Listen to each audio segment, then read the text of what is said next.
तो dear students, आज अपन crash course का लेक्चर नंबर 4 स्टार्ट कर रहे हैं और इसके अंदर वेक्टर का कुछ छोटा सा पोर्शन बचा हुआ है।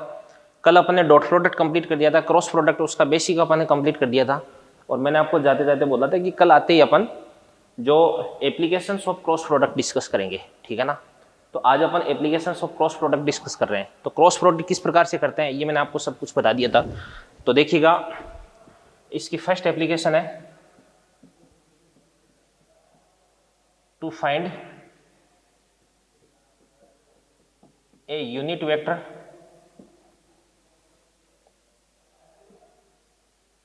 normal to the two vectors। यानी इसके अंदर अपने पास कोई भी दो वेक्टर्स गिवन होंगे, ए वेक्टर एंड बी वेक्टर, और आपको इन दोनों वेक्टर्स के परपेंडिकुलर डायरेक्शन में आपको एक यूनिट वेक्टर फाइंड आउट करना है, ठीक है ना। जैसे ये आपके पास कोई ए वेक्टर है, ये आपके पास कोई बी वेक्टर है, और ध्यान से देखना तो ये ए वेक्टर बी वेक्टर, ये इन दोनों का प्लेन हो गया और इसके परपेंडिकुलर डायरेक्शन में आपको इधर की तरफ एक वेक्टर फाइंड आउट करना है और इस वेक्टर का मैग्नीट्यूड है वो कितना होना चाहिए, 1 होना चाहिए। यानी ऑब्वियसली अपन एन केप की बात कर रहे हैं। तो देखिएगा, a vector cross B vector equals to a b sine theta n cap, या इसको अपन लिख सकते हैं ए vector cross B vector equals to magnitude of a vector cross B vector n cap. यहां पर आपका जो एन केप है वो हो जाएगा a vector cross B vector upon magnitude of a vector cross B vector. तो ध्यान से देखना, देखो यहां पे आपके पास जो एन केप आ रहा है, क्या है ये एन केप? ये ए वेक्टर और बी वेक्टर इन दोनों के परपेंडिकुलर डायरेक्शन में, यानी ए वेक्टर और बी वेक्टर दोनों जो प्लेन का फॉर्मेशन कर रहे हैं, इस प्लेन के परपेंडिकुलर आपका यूनिट वेक्टर है, ठीक है ना। तो अपन इस पे एक एग्जांपल लेते हैं। जैसे ए वेक्टर इक्वल्स टू आई के प्लस जे के प्लस 2 के, और इसी प्रकार से B vector equals to i cap minus j cap plus 3 के। ये आपके पास कोई दो वेक्टर्स हैं और इन दोनों वेक्टर्स के परपेंडिकुलर आपको यूनिट वेक्टर फाइंड आउट करना है, यानी आपको फाइंड आउट करना है एन केफ। एन का मतलब यहाँ पे क्या होता है, नॉर्मल।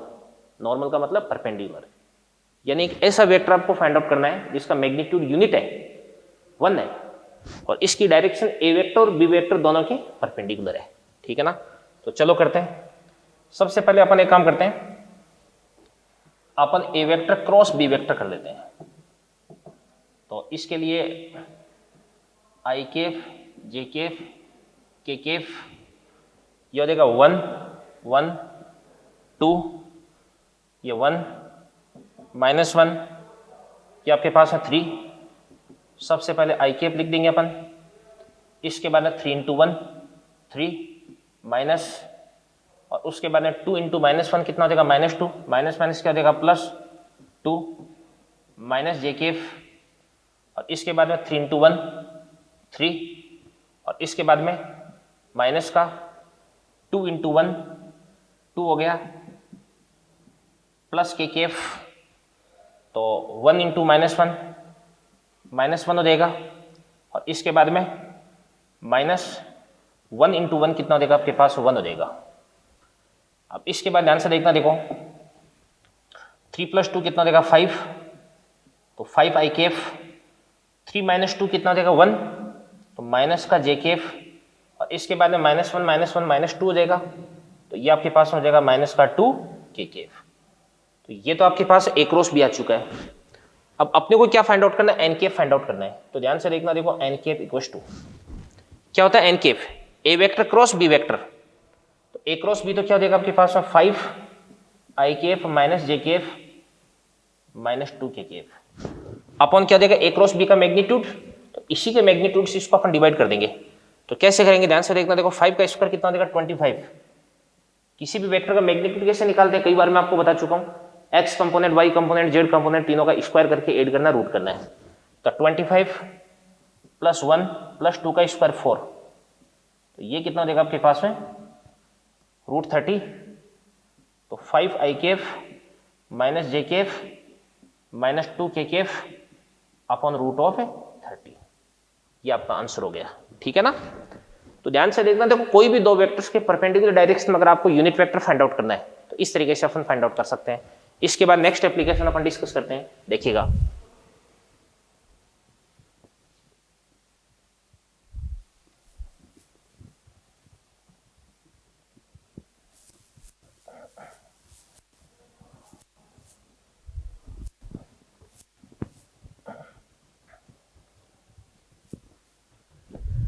तो देखिएगा सेकंड,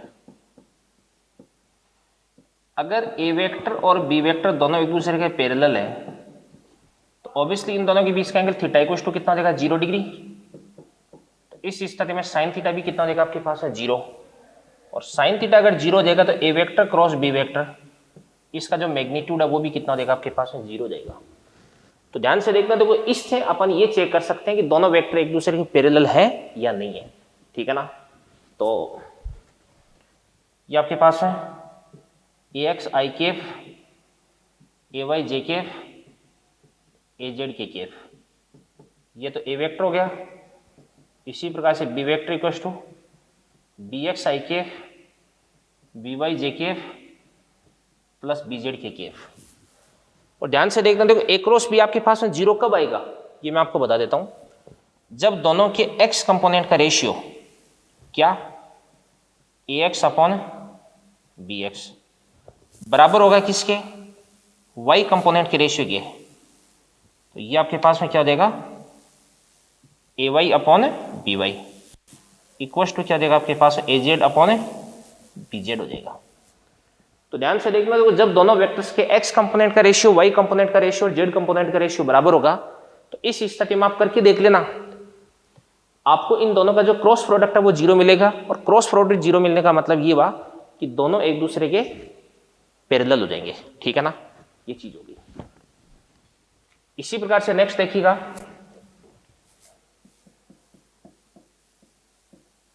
इसकी हेल्प से कोई भी, जैसे आपके पास में ट्राइंगल है, ये आपके पास में कोई भी ट्राइंगल है मान के चलेगा, इसकी ये वाली साइड तो ए वेक्टर है और ये वाली साइड आपके पास में बी वेक्टर है, यानी इस ट्राइंगल की दो साइड्स है वो अपन दो वेक्टर की फॉर्म में रिप्रेजेंट कर रहे हैं। तो यहां से इसका अपन एरिया फाइंड आउट कर सकते हैं। कैसे फाइंड आउट कर सकते हैं, इसका एरिया इक्वल्स टू ये आपके पास हो जाएगा a vector cross B vector के मैग्नीट्यूड का बाई 2 देगा। ये बात आपको ध्यान रखनी है भी। तो ध्यान से देखना, देखो किसी भी ट्राइंगल की दो एडजेसेंट साइड्स को अगर अपन दो वेक्टर्स से रिप्रेजेंट करते हैं तो उन दोनों वेक्टर्स के क्रॉस प्रोडक्ट के मैग्नीट्यूड का बाई 2 ये उसके एरिया को रिप्रेजेंट करता है। और इसी प्रकार से फोर्थ, जैसे ये आपके पास में कोई भी एक पैरेललोग्राम है और इसका ये ए वेक्टर, ये आपके पास में बी वेक्टर हो गया। तो अगर इसका एरिया आपको फाइंड आउट करना है तो ये आपके पास आ जाएगा a vector cross B vector का मैग्नीट्यूड देगा। बाई 2 नहीं हो रहा है, क्यों नहीं हो रहा, क्योंकि आप देख सकते हैं इसको आप इससे मिला दो, ऐसे यहां पे दो ट्राइंगल बन रहे हैं। ठीक है ना। तो इस ट्राइंगल और इस ट्राइंगल का एरिया अगर अपन ऐड कर देंगे तो आपके पास ए क्रॉस बी का मैग्नीट्यूड प्राप्त हो जाएगा। ठीक है ना, बात वही है। अब ध्यान से देखना, तो वो फिजिक्स के अंदर ये जो क्रॉस प्रोडक्ट है ये कहां पे काम आता है, ये मैं आपको कुछ थोड़ा सा बेसिकली बता देता हूं। देखो मैग्नेटिक्स के अंदर एक तो आपको पता है कि अपन लिखते हैं किसी भी चार्ज पार्टिकल पे force Q into v vector cross B vector होता है। और एक ध्यान से देखना, देखो बियो-सावर्ट्स लॉ होता है म्यू नॉट अपॉन 4 पाई, ये आपके पास है i d l vector cross r vector upon r cube. वैसे होता है ना mu naught upon 4 pi ideal sine theta upon r square होता है, वो तो बियो-सावर्ट्स लॉ होता है। बट बियो-सावर्ट्स लॉ उसकी वेक्टर फॉर्म ये होती है। ठीक है ना, आपने पढ़ा होगा। इसके बाद देखिएगा, एक होता है किसी भी करंट कैरिंग वायर पे force I into L vector cross B vector होता है, ठीक है ना। ये चीजें हो गई भी। और कहां पे आता है ये काम में बताओ। एक देखो ध्यान से, टो का फॉर्मूला होता है ना, टो वेक्टर इक्वल टू क्या होता है आपके पास, p vector cross E vector. और टो वेक्टर इक्वल टू क्या होता है बताओ, M vector cross B vector. ये काय का फॉर्मूला है बताओ। ये तो कोई भी जो इलेक्ट्रिक डाइपोल है उसको अगर अपन यूनिफॉर्म इलेक्ट्रिक फील्ड में रखते हैं तो उस पर टॉर्क का फॉर्मूला है। और ये किसी भी मैग्नेटिक डाइपोल को, किसी भी मैग्नेट को अगर आपने यूनिफॉर्म मैग्नेटिक फील्ड में रख दिया है तो ये उसका फॉर्मूला भी, ठीक है ना। और भी कुछ फॉर्मूले होते हैं, क्या होता है बताओ। वी वेक्टर इक्वल टू क्या होता है आपके पास, omega vector cross r vector होता है। जानते हैं क्या होता है ये, linear velocity equal to angular velocity into r vector. इसी प्रकार से ए वेक्टर इक्वल टू क्या होता है आपके पास, alpha vector cross r vector होता है। इसी प्रकार से आपके पास टो वेक्टर इक्वल टू क्या होता है बताओ, r vector cross F vector होता है। और एंगुलर मोमेंटम क्या होता है, r vector cross p vector होता है, ठीक है ना। ये वाली जो चीजें हैं ये सारी चीजें अपन फिजिक्स के अंदर पढ़ेंगे, हर चीज आपको बताई जाएगी। तो ध्यान से देखना, तो ये सारी चीजें मैकेनिक्स में आएगी, सर्कुलर मोशन में, रोटेशनल मोशन में आ जाएगी, ठीक है ना। और ये वाली चीज इलेक्ट्रोस्टैटिक्स में पढ़ेंगे, ये मैग्नेटिक्स में पढ़ेंगे, और ये सारी चीजें मैग्नेटिक्स में अपन पढ़ेंगे, ठीक है ना। तो मैग्नेटिक्स वाला चैप्टर, उसके अंदर तो जो क्रॉस प्रोडक्ट है वो काफी ज्यादा इंपॉर्टेंट है अभी, ओके। तो ये आपकी क्रॉस प्रोडक्ट की एप्लीकेशंस थी। अब मैं थोड़ा सा आपको इंट्रोडक्शन देता हूँ लामी थ्योरम का, और उसके बाद में अपन 1D पे चलते हैं, वन डायमेंशनल मोशन।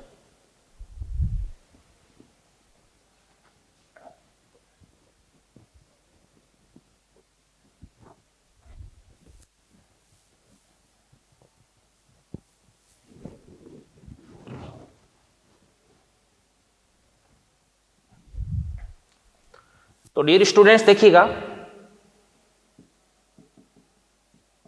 अपन डिस्कस करने जा रहे हैं लामीज थ्योरम। मान के चलिएगा ये आपके पास कोई पॉइंट है, इस पे ए वेक्टर, बी वेक्टर और सी वेक्टर, ये तीन वेक्टर लग रहे हैं, और तीनों की तीनों क्या भी कोइनिशियल वेक्टर है।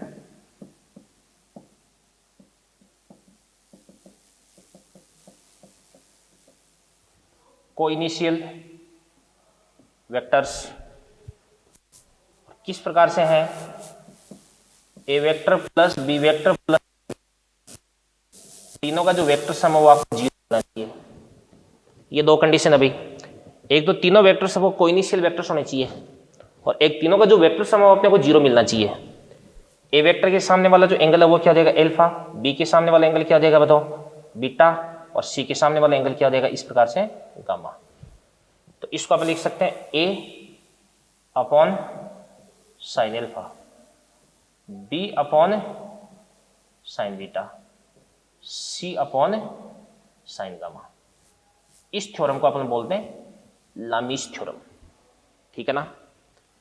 कई बार अपन ऐसा देखेंगे भाई मैकेनिक्स के अंदर, जैसे मतलब ये वाला क्वेश्चन है, ऐसा क्वेश्चन अपन देख सकते हैं।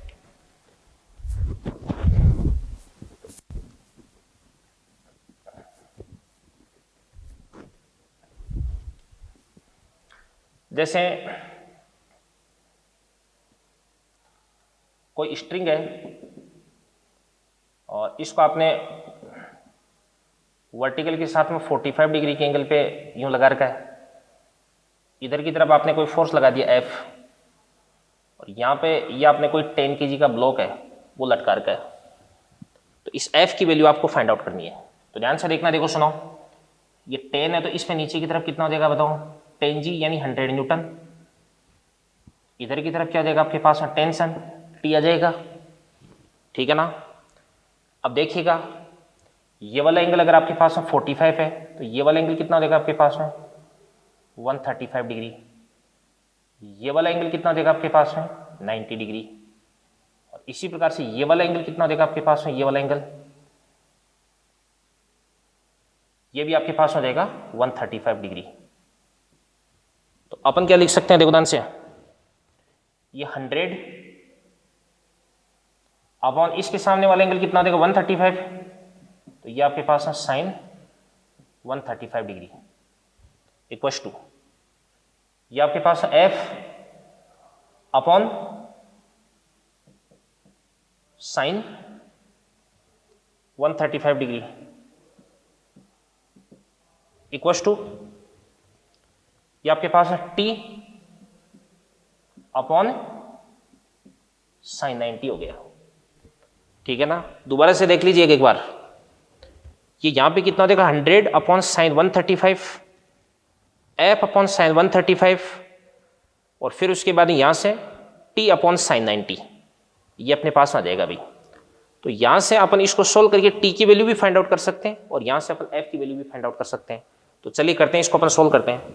सबसे पहले साइन 90 इसकी वैल्यू कितनी होती है 1, साइन 135 है, इसकी वैल्यू कितनी होती है, इसकी वैल्यू होती है साइन 90 प्लस क्या होता है 45, तो इसको अपन लिख सकते हैं cos 45 जो कि होता है आपके पास है 1/√2।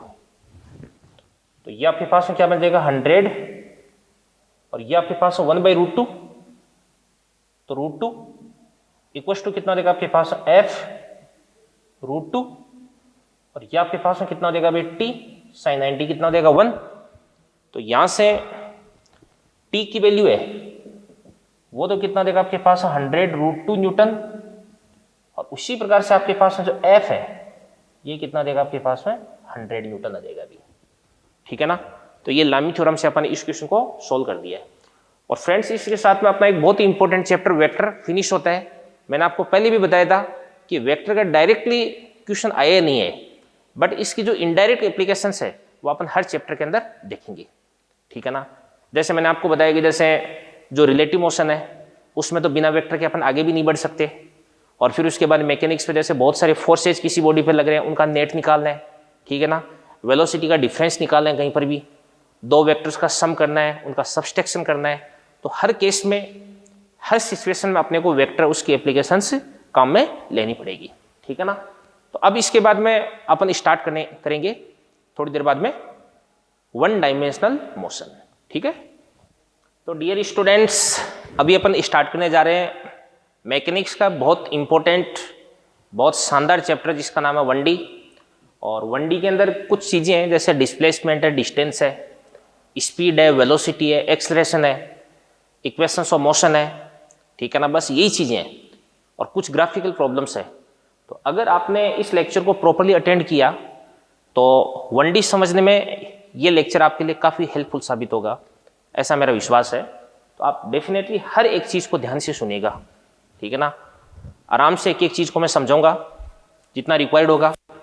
तो सबसे पहले इसके अंदर अपन पढ़ते हैं डिस्टेंस। तो what is distance? Distance is actual length of path. जैसे मान के चलिएगा कोई पार्टिकल यहां से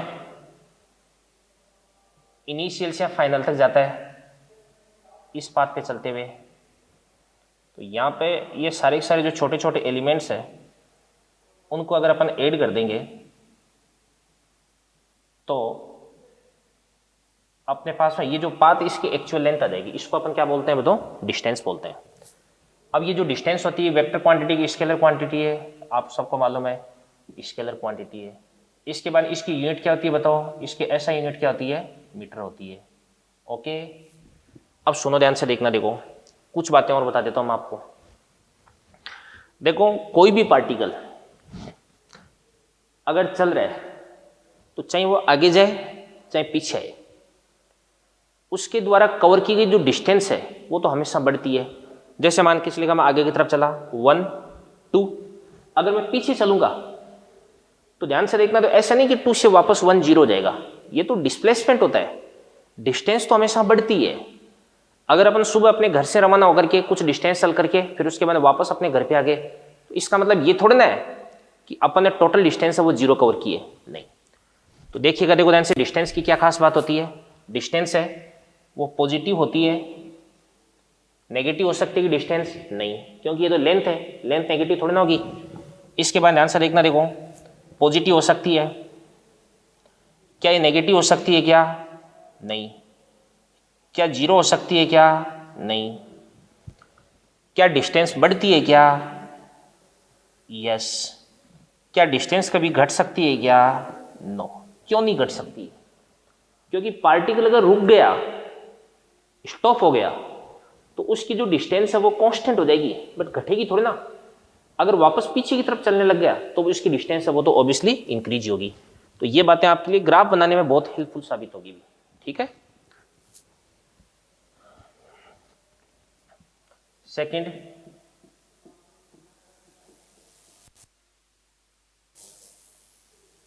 अब मैं पढ़ाता हूं आपको डिस्प्लेसमेंट। पार्टिकल है, मान के चलिएगा यहां से आई से स्टार्ट हुआ, एफ तक गया, उसने इस वाले पाथ को फॉलो किया। तो ध्यान से देखना, तो डिस्प्लेसमेंट को अपन डिफाइन करते हैं the shortest path between initial and final. तो यहां से इधर की तरफ अपन एक इनिशियल से फाइनल की तरफ एक वेक्टर बना देंगे, और ये आपका जो वेक्टर है इसको अपन क्या बोल सकते हैं? आर वेक्टर बोल देंगे, और यही आपका क्या हो जाएगा? डिस्प्लेसमेंट हो जाएगा। तो यहां पे जो डिस्प्लेसमेंट है ये एक वेक्टर क्वांटिटी है, इसके जो यूनिट है वो भी क्या होती है भाई? मीटर होती है। ठीक है ना। अब इसके बाद में ये पॉजिटिव हो सकता है क्या? यस। अगर पार्टिकल है पॉजिटिव एक्स डायरेक्शन चल रहा है या पॉजिटिव डायरेक्शन में चल रहा है तो उसका डिस्प्लेसमेंट पॉजिटिव देगा। नेगेटिव हो सकता है क्या? यस। अगर पार्टिकल नेगेटिव डायरेक्शन में चला गया तो डिस्प्लेसमेंट नेगेटिव हो गया। क्या जीरो हो सकता है क्या? यस। कैसे? अगर पार्टिकल घूम फिर करके वापस अपनी इनिशियल पोजीशन पे आ गया तो इस स्थिति में इसका डिस्प्लेसमेंट कितना हो जाएगा? जीरो देगा। क्या डिस्प्लेसमेंट बढ़ सकता है क्या? यस। कैसे? अगर पार्टिकल फॉरवर्ड डायरेक्शन चल रहा है, पॉजिटिव डायरेक्शन जा रहा है, तो इसका डिस्प्लेसमेंट बढ़ेगा, क्योंकि ओरिजिन से उसकी जो डिस्टेंस है वो बढ़ रही है। और क्या ये घट सकता है क्या? यस। कैसे? अगर वापस पार्टिकल पीछे की तरफ आने लग जाए तो डिस्प्लेसमेंट है वो घटने लग जाएगा। और मान के इसलिए का कोई पार्टिकल घूम फिर करके वापस अपनी उसी पोजीशन पे आ गया तो उसका डिस्प्लेसमेंट अपन कितना मानते हैं? जीरो मानते हैं। ठीक है ना। ये बातें भी काफी इंपॉर्टेंट है, आपको ध्यान में रखनी है भाई। ओके। इसके बाद में चलो एक चीज और बता देता हूं मैं आपको। जैसे ये आपके पास में कोई कोऑर्डिनेट सिस्टम है, ये आपके पास में कोई पॉइंट 1, ये आपके पास में कोई पॉइंट 2 है। 1 का पोजीशन वेक्टर R1 वेक्टर और 2 का R2 वेक्टर। पार्टिकल यहां से इस प्रकार से यूं चलते चलते 2 पे आ जाता है इस पाथ को फॉलो करते हुए। तो अपन यहां पे क्या करते हैं, ध्यान से देखना, देखो 1 से 2 की तरफ इस प्रकार से वेक्टर बना देंगे, और ये जो वेक्टर है वही क्या होता है? आपका डिस्प्लेसमेंट होता है। भाई अपन ने इनिशियल को फाइनल से मिला है तो ये अपने पास में डिस्प्लेसमेंट हो गया। अब अपन जो वेक्टर का ट्राइंगल रूल है वो ट्राइंगल रूल लगा देते हैं। तो क्या कहता है ट्राइंगल रूल? ध्यान से देखना, देखो ये कहता है कि this one vector plus this one vector equals to this one vector. Sequence में जुड़े में R1 वेक्टर, तो R1 vector plus R vector equals to ये आपके पास हो जाएगा R2 वेक्टर। तो यहां से आपके पास में displacement R vector equals to क्या हो जाएगा बताओ? R2 vector minus R1 vector हो जाएगा। ठीक है ना। और यहां पे इसको अपन क्या लिख सकते हैं? x2 माइनस x1 आई केफ, y2 माइनस y1 जे cap, plus z2 minus z1 ये आपके पास में के केफ आ गया। तो अगर आपने फाइनल पॉइंट के पोजीशन वेक्टर में से इनिशियल पॉइंट के पोजीशन वेक्टर को सब्सट्रैक्ट कर दिया तो आपके पास में डिस्प्लेसमेंट आ जाएगा। ठीक है ना। कई बार ऐसा होता है कि जैसे आपको इनिशियल पोजीशन गिवन है और फाइनल पोजीशन गिवन है, तो फाइनल पोजीशन में से इनिशियल पोजीशन को अगर आप सब्सट्रैक्ट कर देंगे तो इस स्थिति में आपको डिस्प्लेसमेंट प्राप्त हो जाएगा। ठीक है ना। ये चीज हो गई। और इसके बाद में अगर इस आर का मैग्नीट्यूड आपको फाइंड आउट करना है तो वही तरीका, वेक्टर का मैग्नीट्यूड कैसे निकालते हैं? x2 माइनस x1 का whole square plus y2 minus y1 का whole square plus z2 minus z1 का होल स्क्वायर। वही तरीका है अभी। ठीक है ना। तो ये अपनी डिस्टेंस हो गई, डिस्प्लेसमेंट हो गया। इसके बाद में नेक्स्ट अपन डिस्कस करते हैं तीसरी चीज अपन डिस्कस करने जा रहे हैं स्पीड। क्या होती है स्पीड? क्या होती है सोचो। अपनी कार का जो स्पीडोमीटर है वो क्या मेजर करता है? स्पीड मेजर करता है कि वेलोसिटी, एवरेज, इंस्टेंटेनियस क्या मेजर करता है? सोच लिया? चलो बताता हूं थोड़ी देर बाद में। तो तीसरी क्वांटिटी है अपनी, जिसको अपन डिस्कस करने जा रहे हैं, स्पीड। तो वैसे स्पीड को अपन कैसे डिफाइन करते हैं? स्पीड इक्वल टू क्या होता है? Distance upon time. तो अपन लिख देंगे speed equal to distance upon time. तो डिस्टेंस है वो स्केलर क्वांटिटी, तो ये भी स्केलर। इसकी यूनिट क्या हो जाएगी बताओ? मीटर पर सेकेंड। स्पीड होती है दो टाइप की होती है, एक तो होती है एवरेज स्पीड। क्या होती है दोस्तों? Average speed equals to total distance upon total time. यानी किसी पर्टिकुलर टाइम इंटरवल में उसने कितनी डिस्टेंस ट्रेवल की, ठीक है ना? Total distance upon total time. तो अपन इसको ऐसे लिख सकते हैं, वी एवरेज इक्वल्स टू, मान के इसलिए का कोई पार्टिकल है जो कि S1 S2 distance T1 T2 time में कवर करता है। यानी पहले T1 टाइम में इसने S1 और दूसरे T2 टाइम में इसने S2 डिस्टेंस कवर की है, ठीक है?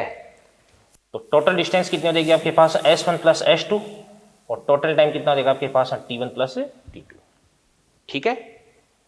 अब सुनेगा, मान के चलिएगा यहां से यहां तक इसकी स्पीड रही V1, यहां से यहां तक स्पीड V2, ये टाइम T1 और ये टाइम आपके पास है T2। तो अब अपन क्या लिख सकते हैं? V एवरेज बराबर S1 को अपन क्या लिख सकते हैं? डिस्टेंस इक्वल टू क्या होता है? Speed into time. तो S1 को अपन लिख देंगे V1 T1 plus V2 T2 upon क्या देगा आपके पास? T1 plus T2। और इसी प्रकार से मान के चलेगा V1 स्पीड से S1 डिस्टेंस और V2 से इसने S2 डिस्टेंस कवर की है। तो यहां से आपके पास में क्या देगा बताओ?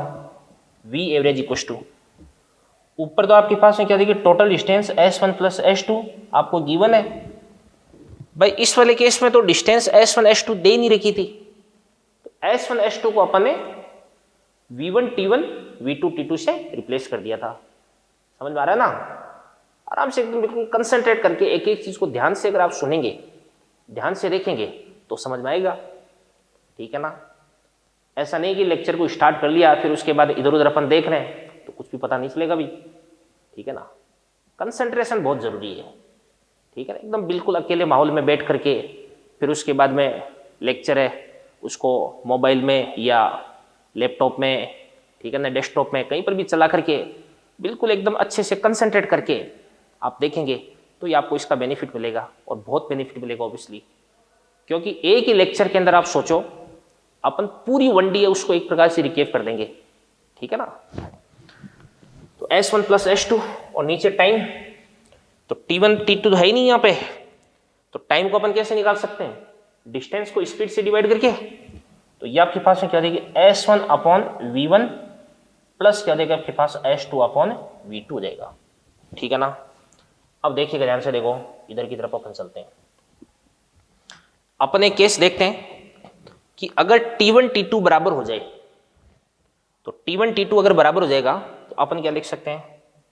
If T1 equals to T2, तो ये आपके पास में V एवरेज बराबर क्या देगा बताओ?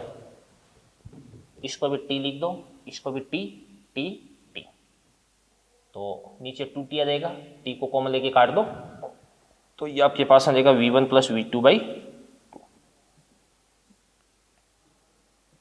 ये आपके पास में आ गया अरिथमेटिक मीन आ गया अभी, ठीक है ना? और एक इससे अपन केस बना लेते हैं। भाई इसका मतलब क्या हुआ? इसका मतलब ये हुआ कि ये आधे टाइम तक V1 स्पीड से चलता है और आधे टाइम तक ये V2 स्पीड से चलता है।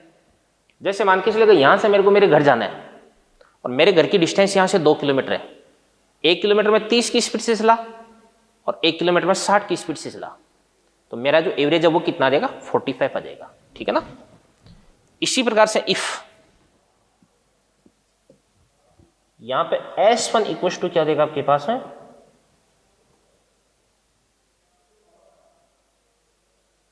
S2। सॉरी, मैंने इसके अंदर थोड़ी सी आपको गलत बता दिया था, दोबारा सुन ले। जैसे मेरे को यहां से मेरे घर जाने में मान के इसलिए टोटल 20 मिनट लगते हैं, ठीक है ना।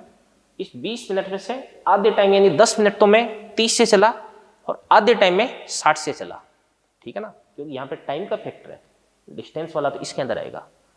आधे टाइम तक V1 से आधे टाइम तक V2 से चला तो V1 प्लस V2/2 आ जाएगा।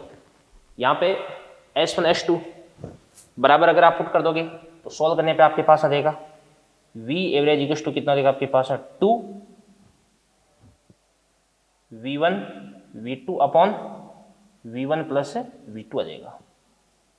इसको आप चेक कर सकते हैं, ठीक है ना। मतलब आधी डिस्टेंस तो V1 से कवर की और अगली जो आधी डिस्टेंस है वो V2 से कवर की, तो इस तरह में एवरेज आपके पास क्या देगा 2V1 V2 upon V1 plus V2 आ जाएगा, ठीक है। तो ये अपनी स्पीड होगी और स्पीड के अंदर अपने जो एवरेज स्पीड है उसको अभी डिस्कस किया है। इसके बाद में बी, जो इंस्टेंटेनियस स्पीड है वो, और मैंने आपको पूछा था ना कार का स्पीडोमीटर क्या मेजर करता है, कार का स्पीडोमीटर इंस्टेंटेनियस स्पीड को मेजर करता है। जैसे अपन एक्सीलरेटर पे पैर लगाते हैं तो वैसे ही जो उसका इंडिकेटर वो आगे चला जाता है, और जैसे अपन ब्रेक पे पैर रखते हैं वैसे वो पीछे आ जाता है। तो किसी पर्टिकुलर इंस्टेंट पे जो स्पीड है उसको मेजर करता है वो। तो ये आपके पास होता है V इक्वल टू क्या होता है ds अपॉन dt। तो ये आपके पास हो जाएगा differentiation of s with respect to t, या इसको अपन बोल सकते हैं slope of s t curve. और ध्यान से देखना, तो किसी भी कर्व की स्लोप फाइंड आउट करने का एक ही तरीका होता है बस। क्या तरीका मैं बता देता हूं आपको। हमेशा ऐसा नहीं कि मतलब इसी ग्राफ की स्लोप पता कर सकते हैं इस तरीके से, ये एस हो गया, ये टी हो गया, ये एस और टी के बीच में ग्राफ हो गया। किसी ने बोला कि इस टाइम पे मेरे को स्पीड पता करके बताओ, तो अपन इस पॉइंट पे खड़े हो गए, यहां पे एक हॉरिजॉन्टल लाइन बना दी और यहां पे इस प्रकार से अपन एक टेंजेंट ड्रॉ कर दिया। हॉरिजॉन्टल पे खड़े होकर के टेंजेंट की तरफ अपन एंगल बना दिया, ये थीटा आ गया।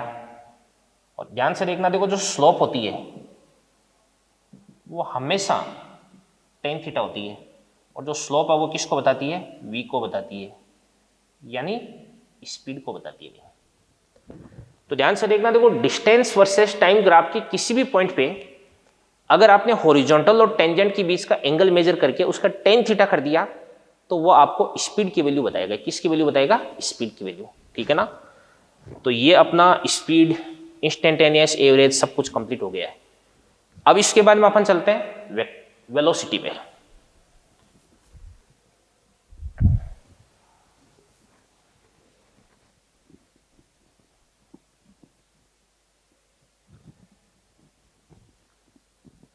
देखिए स्पीड थोड़ी सी हो सकता है आपको ज्यादा लगे,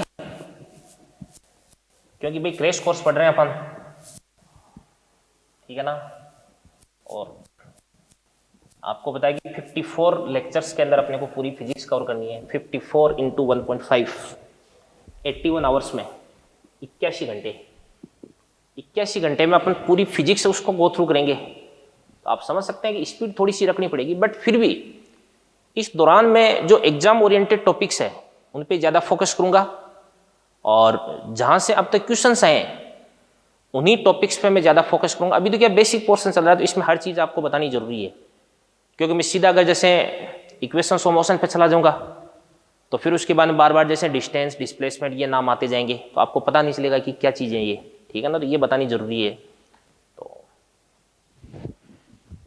अब इसके बाद में अपने बात करते हैं वेलोसिटी की बात करते हैं। तो वेलोसिटी को अपन डिफाइन कर सकते हैं डिस्प्लेसमेंट अपॉन टाइम। तो स्टूडेंट्स जिस प्रकार से स्पीड को अपन ने लिखा था डिस्टेंस अपॉन टाइम, उसी प्रकार से वेलोसिटी को अपन लिख सकते हैं डिस्प्लेसमेंट अपॉन टाइम। ठीक है ना। अब इसके अंदर डिस्प्लेसमेंट आ रहा है, वेक्टर क्वांटिटी होती है, पहले बता चुका हूं। तो ये जो वेलोसिटी ये किसी क्वांटिटी हो जाएगी बताओ, वेक्टर क्वांटिटी। बहुत आसान है। इसकी स्पीड भी क्या हो जाएगी बताओ, मीटर पर सेकेंड। Very easy. ठीक है ना। अब ये भी दो टाइप की होती है,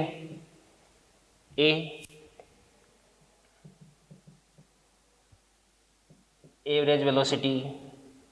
क्या होती है average velocity? Total displacement upon total time, यानी कि V average equals to delta r upon delta t. और मैंने आपको बताया था कि डिस्प्लेसमेंट कैसे पता करते हैं, फाइनल पोजीशन में से इनिशियल पोजीशन को माइनस करके, और T2 माइनस से T1 हो जाएगा। ठीक है ना। मतलब ये हुआ कि फाइनल पोजीशन में से इनिशियल पोजीशन को माइनस कर दोगे तो डिस्प्लेसमेंट आ जाएगा, और इसको टाइम इंटरवल से डिवाइड कर दोगे तो आपके पास एवरेज वेलोसिटी आ जाएगी। ठीक है ना। और इसी प्रकार से बी,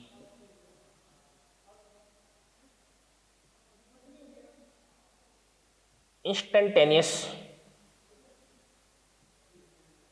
वेलोसिटी। तो ध्यान से देखना, देखो क्या होती है इंस्टेंटेनियस वेलोसिटी, क्या होती है किसी भी पर्टिकुलर इंस्टेंट पे जो वेलोसिटी होती है उसको अपन बोलते हैं इंस्टेंटेनियस वेलोसिटी। इसको अपन लिख सकते हैं v equal to d r upon d t. तो ये आपके पास में क्या देगा, differentiation of r vector with respect to time, या इसको अपन बोल देंगे slope of r t curve. तो ध्यान से देखना, देखो कभी भी अगर आपके पास है D r upon d t, तो ये तो क्या होती है स्लोप होती है, क्या होती है स्लोप होती है। डिफरेंशिएशन का मतलब स्लोप ही होती है। ठीक है। इसके बाद में नेक्स्ट अपन आगे बढ़ते हैं। ये आपके पास इंस्टेंटेनियस वेलोसिटी आ चुकी है। अब एक अपन ने बात की थी स्पीड की, एक अपन बात करते हैं वेलोसिटी की।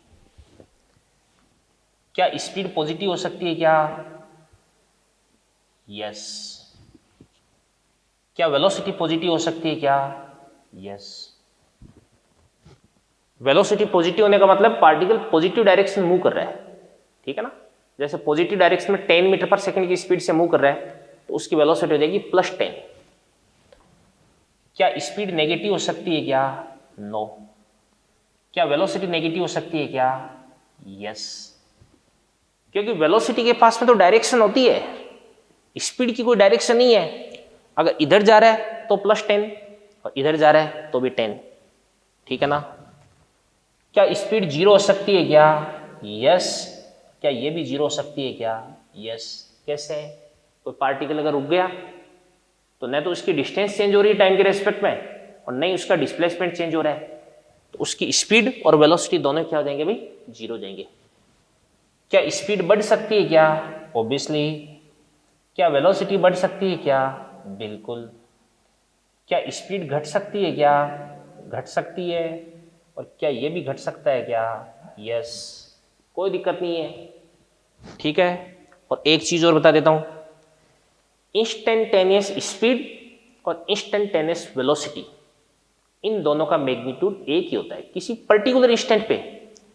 मान के चलिएगा मैं कार ड्राइव कर रहा हूं और मेरी जो कार अभी 80 किलोमीटर पर आवर की स्पीड से चल रही है, तो आप बोलोगे कि सर ये जो कार की स्पीड है ये इंस्टेंटेनियस स्पीड है या वेलोसिटी है? तो दोनों ही है। इस पर्टिकुलर इंस्टेंट पे स्पीड और वेलोसिटी दोनों क्या हो जाएगी? बराबर हो जाएगी भी। ठीक है ना। समझ में आ रहा है? चलो ठीक है। ये बातें भी बहुत इंपॉर्टेंट आपको ध्यान में रखनी है। ओके। एक ये स्लोप निकालना तो मैंने आपको बता ही दिया था अभी, चलो बता देता हूं एक दोबारा और बता। वही चीज है, कुछ भी नहीं है डिफरेंस। ये डिस्प्लेसमेंट, ये टाइम, ये ग्राफ। किसी ने बोला इस टाइम पे सर वेलोसिटी निकाल के बताओ, तो मैंने बना दिया हॉरिजॉन्टल, ये टेंजेंट, दोनों के बीच का एंगल थीटा, और ये जो टेन थीटा है ये किसको बता देगा, वेलोसिटी को। ठीक है ना। तो ये अपनी जो वेलोसिटी वो फिनिश होती है देखो, ठीक है ना। तो अपन ने अब तक क्या क्या पढ़ लिया देखो, सबसे पहले अपन ने पढ़ी डिस्टेंस, फिर डिस्प्लेसमेंट, फिर उसके बाद स्पीड, और फिर उसके बाद में वेलोसिटी। तो चार चीजें अपन डिस्कस कर चुके हैं। अगली चीज अपन डिस्कस करने जा रहे हैं एक्सलेरेशन। तो क्या होता है एक्सलेरेशन?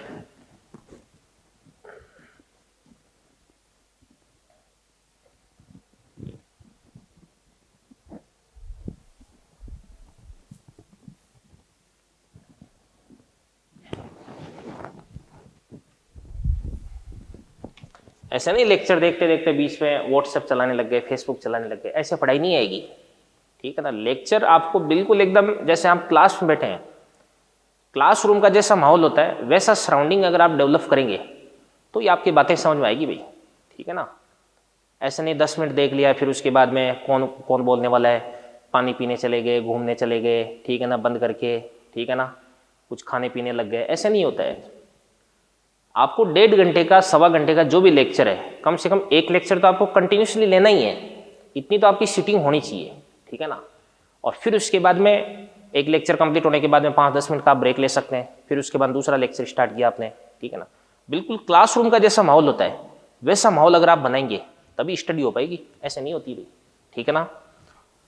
तो स्टूडेंट्स अभी अपन स्टार्ट करने जा रहे हैं एक्सलेरेशन। नेक्स्ट टॉपिक अपना rate of change in velocity, यानी किसी भी पार्टिकल की वेलोसिटी कितनी तेजी से बढ़ रही है, इस बात को बताता है आपका एक्सलेरेशन।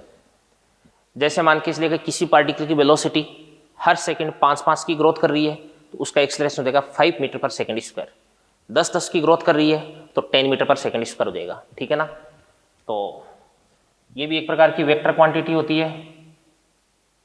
और इसके बाद आंसर देखना, तो इसकी यूनिट क्या होती है, मीटर पर सेकंड स्क्वायर होती है। एक तो होता है आपका एवरेज एक्सलेरेशन, क्या होता है ये होता है चेंज इन वेलोसिटी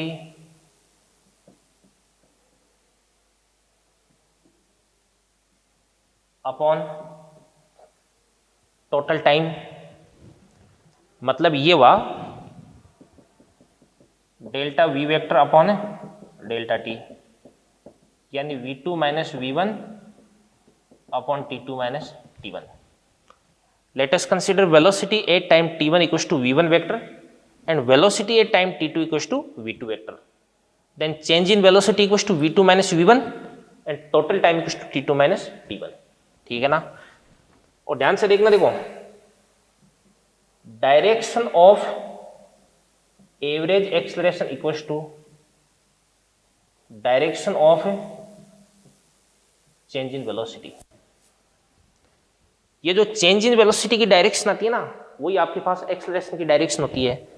जैसे कोई पार्टिकल पहले इधर की तरफ जा रहा था v1 से, फिर वो इधर की तरफ उड़ गया v2 से चलने लगा, तो आपको निकालने की इसकी डायरेक्शन v2 माइनस v1 निकालना है।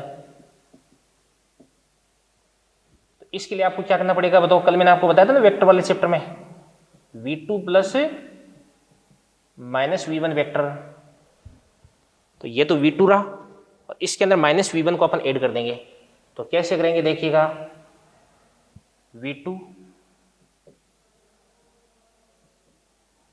v1 को अपन उल्टा कर देंगे, तो ये आपके पास में माइनस v1 वेक्टर आ गया, ऐड कर देंगे। तो यही तो आपके पास में किसकी डायरेक्शन रहेगी बताओ, v2 माइनस v1 वेक्टर की डायरेक्शन। और यही आपके पास में किसकी डायरेक्शन रहेगी बताओ, एवरेज एक्सलेरेशन की डायरेक्शन जाएगी। समझ में आया। तो ये अपना हो गया एवरेज एक्सलेरेशन। और उसके बाद में सेकंड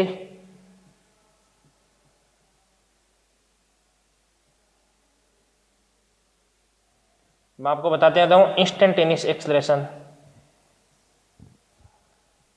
क्या होता है। ये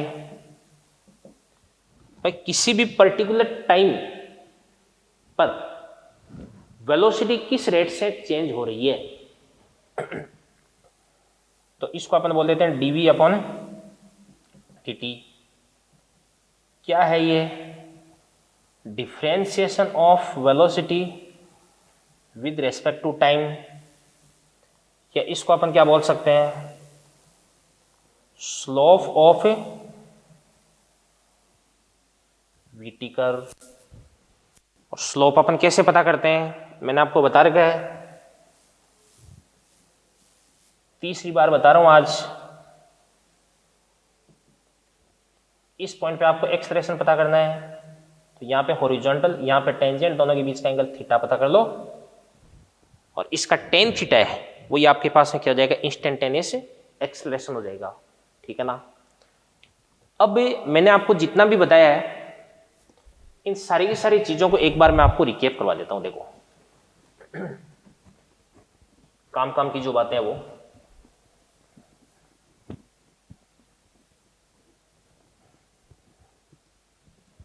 देखिएगा।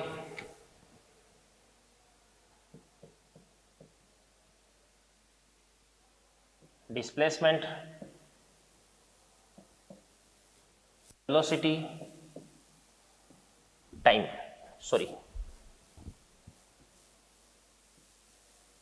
एक्सलेशन। डिस्प्लेसमेंट को अगर आपने डिफरेंशिएशन कर दिया तो वेलोसिटी आ जाएगी, वेलोसिटी का डिफरेंशिएशन कर दिया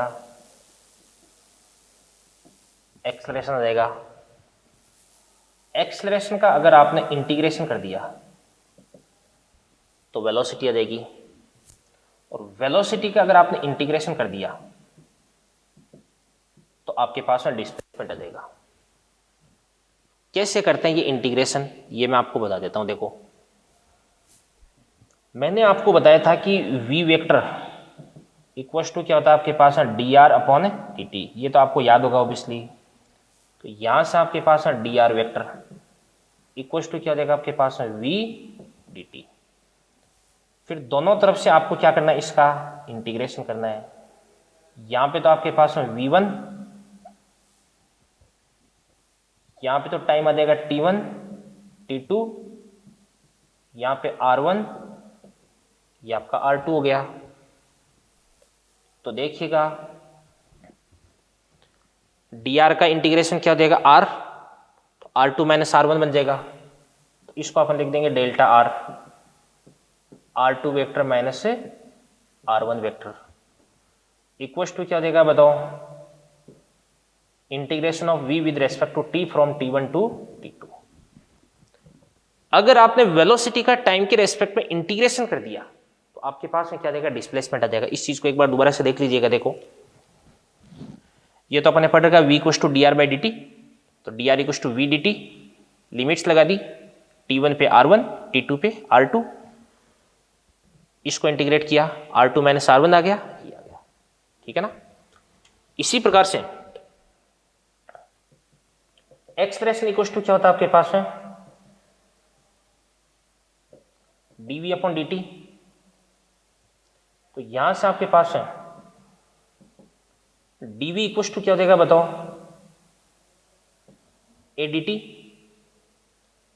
कर दो दोनों तरफ से इंटीग्रेशन, t1 पे वेलोसिटी v1 मान लो, t2 आप पे v2 मान लो,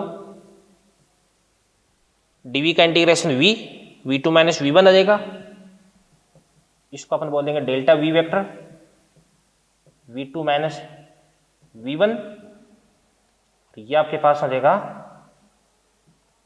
a dt from t1 to t2।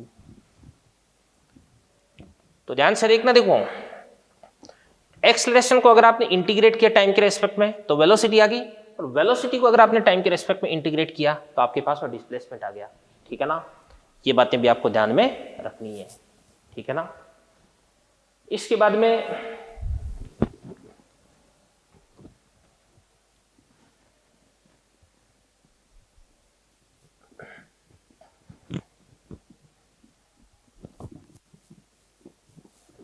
कितनी बढ़िया फैसिलिटी है, क्लास में अगर क्लास हो रही हो किसी भी टीचर को बोलें कि सर ये मेरे को दोबारा समझाना, ठीक है ना, तो टीचर को भी बड़ा अजीब सा लगता है, अपने को पूछने बड़ा अजीब सा लगता है। यहाँ पे तो तुरंत एकदम थोड़ा सा पीछे किया, वीडियो पीछे से स्टार्ट हो जाएगा। एक ही चीज़ को 2 बार 4 बार 5 बार आप अपनी सुविधा के हिसाब से सुन सकते हैं, समझ सकते हैं, ठीक है ना। इंजॉय करें इन चीज़ों को। देखो एक्सेलरेशन है, क्या पॉजिटिव हो सकता है, नेगेटिव हो सकता है, जीरो हो सकता है, बढ़ सकता है, घट सकता है। क्या एक्सेलरेशन पॉजिटिव हो सकता है क्या? यस।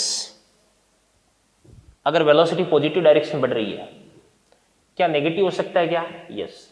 या तो पॉजिटिव डायरेक्शन में घट रही है या नेगेटिव डायरेक्शन में बढ़ रही है, हो सकता है। कैसे?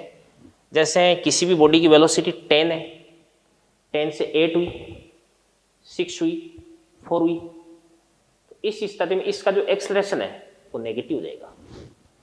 जीरो हो सकता है क्या? यस। कैसे? वेलोसिटी अगर कांस्टेंट तो एक्सेलरेशन कितना हो जाएगा? जीरो। क्या एक्सेलरेशन बढ़ सकता है क्या? यस। क्यों नहीं बढ़ सकता? एक्सीलरेटर को कम दबाओगे तो एक्सेलरेशन कम होगा, ज्यादा दबाओगे तो पिकअप ज्यादा आ जाएगा, एक्सेलरेशन ज्यादा होगा। एक्सेलरेशन घट भी सकता है क्या? यस। सब कुछ पॉसिबिलिटी यहां पे हो सकती है। टाइम जानते हो? टाइम बढ़ सकता है क्या? घट सकता है क्या? पॉजिटिव, नेगेटिव, क्या मानना आपका? बढ़ सकता है क्या? टाइम बढ़ता ही है, टाइम कभी घटता नहीं है, टाइम कभी पीछे नहीं आता है, टाइम पॉजिटिव ही होता है, ठीक है ना। नेगेटिव टाइम पॉसिबल नहीं है। ये बातें आपके लिए काफी इंपॉर्टेंट है। तो फ्रेंड्स, डियर स्टूडेंट्स, ये था अपना इसका बेसिक, जिसके अंदर अपने डिस्टेंस पढ़ी, डिस्प्लेसमेंट पढ़ा, स्पीड पढ़ी, वेलोसिटी पढ़ी, एक्सेलरेशन पढ़ा, इंस्टेंटेनियस एवरेज सब अपने पढ़ लिया है। इसके बाद में मैंने आपको बताया कि किसका डिफरेंशिएशन करने से क्या आता है, किसका इंटीग्रेशन करने से क्या आता है। ये सारी बातें मैं आपको बता चुका हूं, ठीक है ना।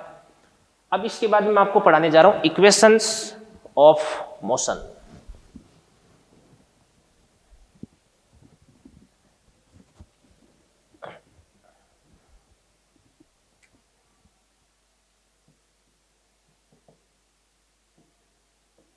डेरिवेशन नहीं बता रहा हूं इनका, मैं डायरेक्टली आपको इक्वेशंस ऑफ मोशन बता रहा हूं। First equation, second equation, third equation, fourth equation. First equation होती है v equals to u plus a t, second ut plus half a t square. Third equation होती है v square equals to u square plus 2s, और third होती है s nth equals to u plus a by 2 into 2n minus 1। ये क्या है? ये होता है displacement in nth second. nth second का मतलब क्या होता है?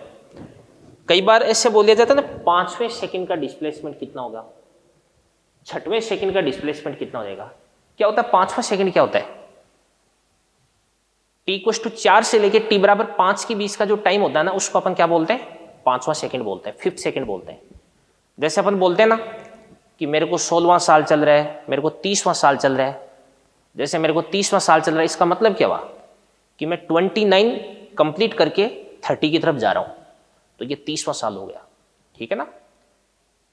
10वां साल का मतलब क्या? 10वां सेकेंड क्या होता है? 10वां सेकेंड 9 से लेके 10 के बीच का। 15वां क्या होता है? 14 से लेके 15 के बीच का, ठीक है ना। ये चीज होती है। अब सुनो, देखो, अगर किसी भी बॉडी को अपन ऊपर की तरफ फेंकते हैं, ठीक है ना, किसी भी बॉडी को अपन u स्पीड से ऊपर की तरफ फेंकते हैं, तो फिर उसके बाद फर्स्ट इक्वेशन क्या? नीचे की तरफ इस पे एक्सेलरेशन ड्यू टू ग्रेविटी लगेगा ना भाई। ये तो आपको मालूम होगा, किसी भी चीज को अगर अपन ऊपर की तरफ फेंकते हैं तो अर्थ की जो ग्रेविटी है वो इसको नीचे की तरफ पुल करती है। जिसकी वजह से इसके अंदर एक एक्सेलरेशन आता है जिसको अपन बोलते हैं एक्सेलरेशन ड्यू टू ग्रेविटी। डायरेक्शन इसकी नीचे की तरफ होती है तो माइनस का साइन अपन लेते हैं इसके साथ में, u माइनस का gt। और कितनी हाइट पे पहुंच गया, h इक्वल टू क्या होता है आपके पास में ut minus half gt square. Third क्या होता है v square equal to u square minus 2gh। और फोर्थ इक्वेशन क्या होता है बताओ, s nth equal to u minus g by 2 into क्या होता है आपके पास 2n माइनस 1। ये बातें हो गई। किसी भी बॉडी को अगर आप जैसे मान के चलेगा यहां से रिलीज करते हैं u बराबर 0, तो इसको अपन बोल देते हैं फ्री फॉल। ये भी फ्री फॉल है, ठीक है ना। इस पे भी नीचे की तरफ एक्सेलरेशन कितना है g, इसका भी नीचे की तरफ एक्सेलरेशन कितना है g। बट इसको अपन ने जीरो वेलोसिटी से रिलीज किया है तो u इक्वल टू कितना देगा 0। अब मैं इसके अंदर नीचे की तरफ जो डायरेक्शन उसको मैं पॉजिटिव ले रहा हूं, ले सकते हैं नेगेटिव ले लो कोई दिक्कत नहीं है, पॉजिटिव ले रहे हैं अपन। तो यहां से आपके पास में v इक्वल टू क्या देगा बताओ, u तो 0 gt। इसके बाद में कितनी हाइट ये कवर कर चुका है, h इक्वल टू कितना देगा बताओ, हाफ gt स्क्वायर। और इसके बाद में हम बात करते हैं third, v square equal to कितना देगा आपके पास है, u स्क्वायर 0, u तो 0 है 2gh। तो यहां से इसकी वेलोसिटी v इक्वल टू कितना देगा आपके पास रूट 2gh, ठीक है ना।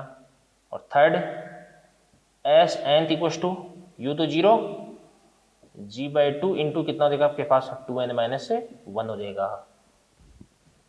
तो ये अपन ने जो मोशन अंडर ग्रेविटी है वो भी डिस्कस कर लिया यहाँ पे, और इक्वेशंस ऑफ मोशन है वो भी अपन ने यहाँ पे सारा का सारा डिस्कस कर दिया है, ठीक है ना।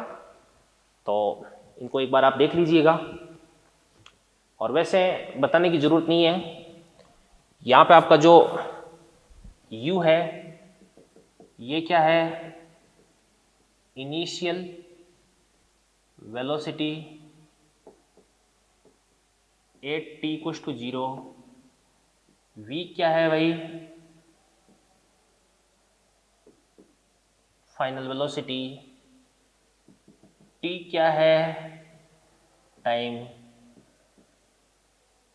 h क्या है फ्रेंड्स डिस्प्लेसमेंट, और a क्या है आपका एक्सेलरेशन। और यहाँ पे सारी की सारी जो वैल्यूज है, चाहे u है चाहे v है चाहे a है चाहे s है, ये आपको विद साइन पुट करने हैं, चिन्ह के साथ में आपको पुट करने हैं, ठीक है ना। जैसे क्वेश्चंस की प्रैक्टिस आप करोगे ना तो ये सारी की सारी चीजें आपकी ऑन टिप्स हो जाएगी, ठीक है। जितनी प्रैक्टिस करोगे उतना ही मतलब आपका जो सेंस है वो डेवलप होगा इन चीजों के बारे में, ठीक है। तो ये आपकी इक्वेशंस ऑफ मोशन है। अब इन पे कुछ क्वेश्चंस है वो अपन कर लेते हैं।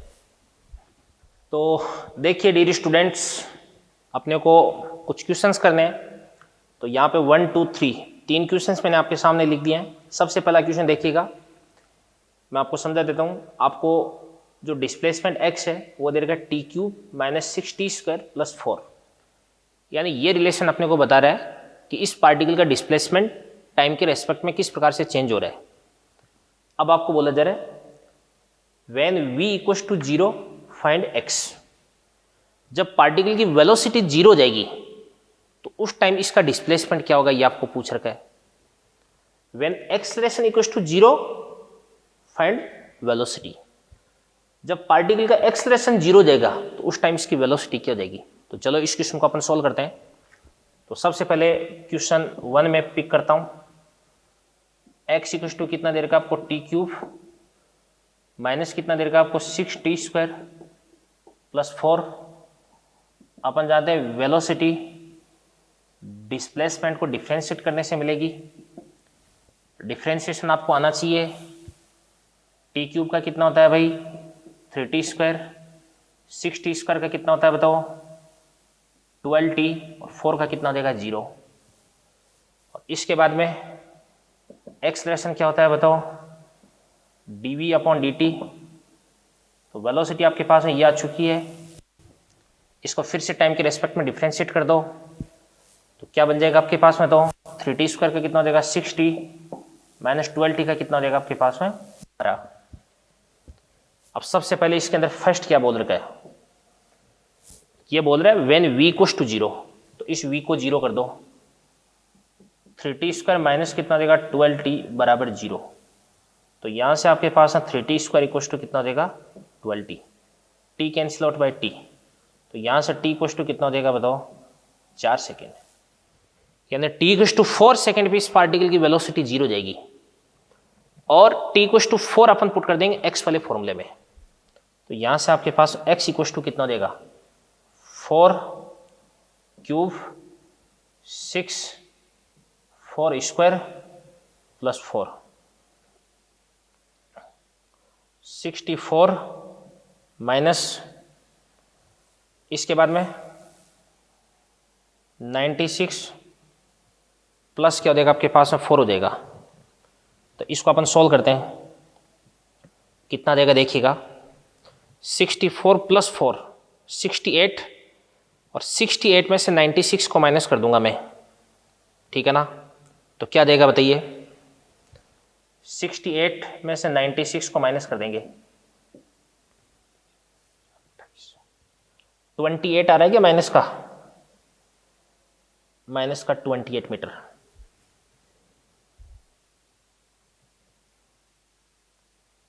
ठीक है ना, बिल्कुल, तो माइनस का 28 मीटर आ जाएगा।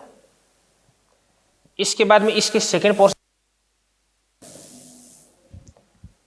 पोर्शन ये कह रहा है कि एक्सलेशन 0 करना है, तो एक्सलेशन को 0 करो, तो a इक्वल्स टू कितना देगा आपके पास है 60 माइनस 12 इक्वल्स टू 0 पुट कर दो, तो 60 इक्वल्स टू कितना देगा आपके पास है 12, t इक्वल्स टू कितना देगा आपके पास है 2 सेकेंड। इस टाइम पे आपको वेलोसिटी पूछ रखी है, तो वेलोसिटी ये रही 3 2 का स्क्वायर 12 इंटू टी, 12 आ गया ना 12 माइनस 24, तो माइनस का 12 मीटर पर सेकेंड, ये इसकी वेलोसिटी आ गई। तो जैसे क्वेश्चन बोल रहा है उसी के अकॉर्डिंग अपन चलते गए, अपना आंसर आ गया। सेकंड क्वेश्चन क्या करे, सेकंड क्वेश्चन सुनिएगा, सबसे पहले आप समझिएगा। देखिए स्टूडेंट्स, यहां पे कोई पार्टिकल है जो कि यहां से लेके यहां तक चलता है, यहां से यहां तक की डिस्टेंस कितनी है s/2, और यहां से यहां तक की डिस्टेंस कितनी है s/2। जो फर्स्ट s/2 डिस्टेंस है इसके ड्यूरिंग इसकी वेलोसिटी रहती है v1। मतलब ये हुई कि ये जो फर्स्ट हाफ डिस्टेंस है उसको v1 से कवर करता है। पार्टिकल जितनी भी डिस्टेंस चलता है उस डिस्टेंस का जो फर्स्ट हाफ पार्ट है उसके ड्यूरिंग इसकी स्पीड रहती है v1, और जो सेकेंड हाफ है उसको फिर अपन 2 भागों में बांट लेते हैं। अगली जो आधी डिस्टेंस है इसमें इस पार्टिकल को जितना भी टाइम लगना है उस टाइम के आधे टाइम तक तो इसकी वेलोसिटी कितनी रहती है v2, और आधे टाइम तक इसकी वेलोसिटी कितनी रहती है v3 रहती है, ठीक है ना। जैसे मान लो मेरे को 10 किलोमीटर की डिस्टेंस कवर करनी है, पहले 5 किलोमीटर तो मैं v1 से चल लेता हूं, अगले जो 5 किलोमीटर बचे इस मेरे को जितना भी टाइम लगता है, मान लो आधा घंटा लगता है, तो इस आधे घंटे में से 15 मिनट तो मैं v2 से चलता हूं और अगले 15 मिनट में v3 से चलता हूं, ठीक है ना। तो ये चीज़ है अभी, और इसके लिए आपको एवरेज स्पीड है वो फाइंड आउट करनी है अभी। तो देखिए स्टूडेंट्स, अपन किस प्रकार से करेंगे, ऐसे करेंगे इसको अपन कि सबसे पहले देखिएगा यहां से लेके यहां तक आधे टाइम तक v2 से, आधे टाइम तक v3 से, ठीक है ना। आधे टाइम तक तो ये v2 से चलता है और आधे टाइम तक ये v3 से चलता है, यानी t1 इक्वल्स टू t2 वाला केस लग जाएगा। और उस स्थिति में अपन ने किया था v1 प्लस v2/2, ठीक है ना। तो यहां से आपके पास में क्या जाएगा देखिएगा, सबसे पहले question 2, for second half v average equals to कितना देगा आपके पास में v2 प्लस v3/2, ठीक है ना।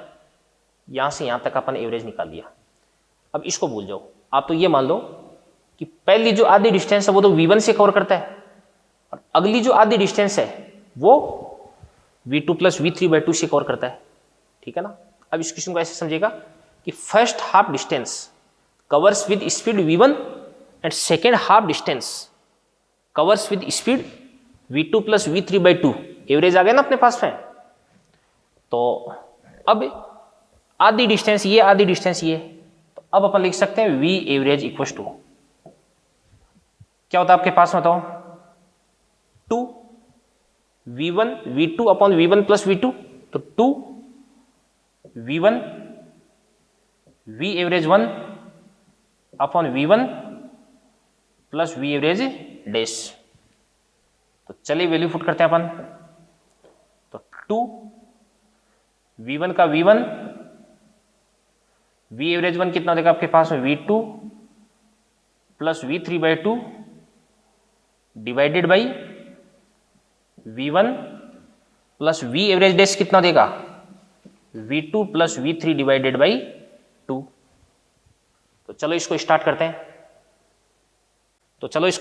देखिएगा तो क्या बन जाएगा अपने पास में, ये हो जाएगा अपने पास में ऊपर 2v1 v2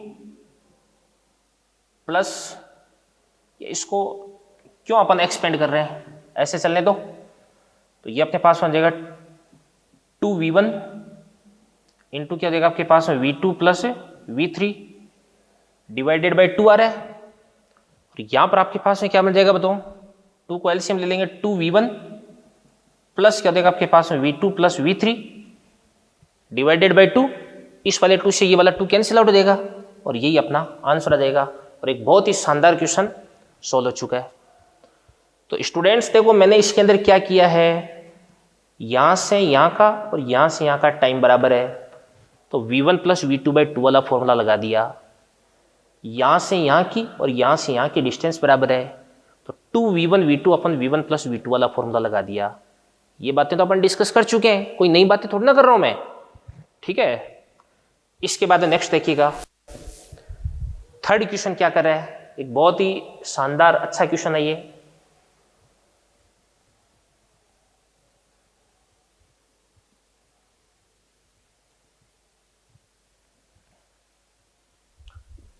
देखिए students,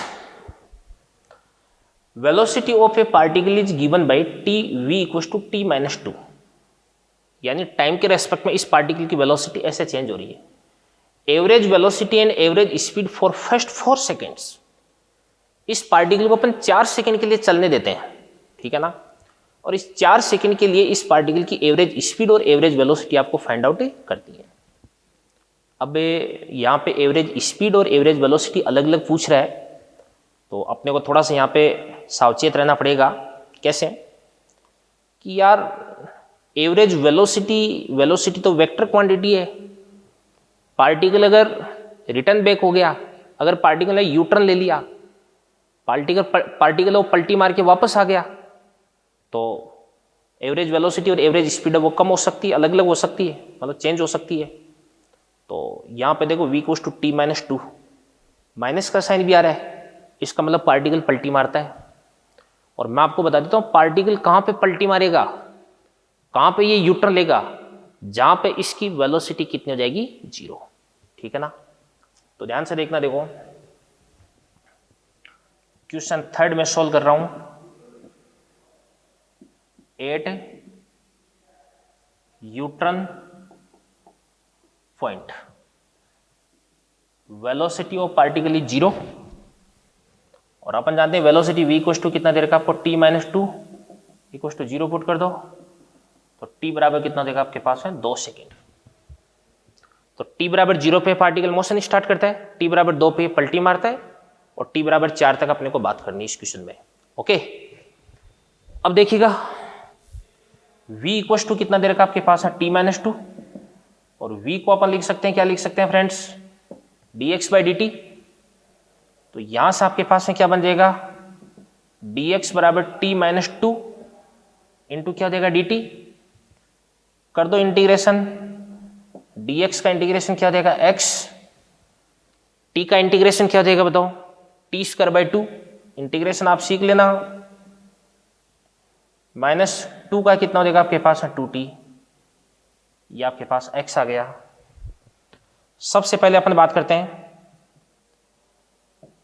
A t equal to 0, t equal to 0 पे आपके पास में जो x है वो कितना हो जाएगा भाई 0। Second 8, t equal to 2, particle कहां से पलटी मारता है, कहां से यूटर्न लेता है, यानी पार्टिकल कहां तक जाकर के आता है, तो टी इक्वल टू 2 पुट करते हैं, तो 2 पुट करो तो कितना हो जाएगा आपके पास में, तो 2 का स्क्वायर 4/2 2, माइनस कितना हो जाएगा आपके पास में 2 2 4, तो कितना हो जाएगा आपके पास माइनस का 2, और इसके बाद में a t equal to 4 x equal to 4 put करते हैं, 4 पे देखो 8 माइनस 8 वापस 0 पे आ गया, यानी पार्टिकल वापस 0 पे आ चुका है। तो इसकी मोशन किस प्रकार की हो रही है ये मैं समझता हूं एक बार। ये तो आपके पास x बराबर 0, ये x बराबर कितना देगा -2, तो t इक्वल टू 0 पे पार्टिकल x बराबर 0 पे है, t बराबर 2 पे x बराबर -2 पे आया, यानी पार्टिकल यहां से यहां तक आता है और फिर पलटी मार करके वापस यहां पे पहुंच जाता है, यानी पीछे की तरफ कितना आता है 2 और वापस कितना जाता है 2, तो टोटल इसने डिस्टेंस कितनी कवर कर ली है 4। तो अपन लिखते हैं इसकी